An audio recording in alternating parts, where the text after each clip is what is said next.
ขอน้อมไหว้แด่คุณพระศรีรัตนตรัยน้อมนมัสการพระอาจารย์สปตบุญสงฆ์อันนี้จันที่เป็นผู้สอนนุ่งเฮียนมาสอนสงแขวงพันแสดงข้อฮักแพงไม่ยังสามเณรด้วยกันมื้อนี้สามเณรเองก็จะมาเล่าขอธรรมที่มีชื่อว่า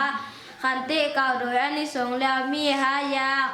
1ผู้มีขันติย่อมเป็นที่ฮักใคร่ของคนทั้งหลาย2บ่มีการผูกเวร3บ่เป็นผู้มีโทษ4เป็นผู้บ่หลงทำกาลกิริยาในเวลาใกล้จะตาย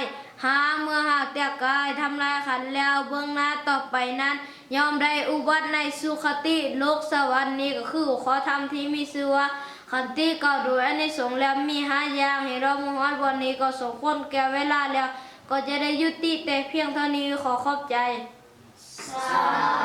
ธุสา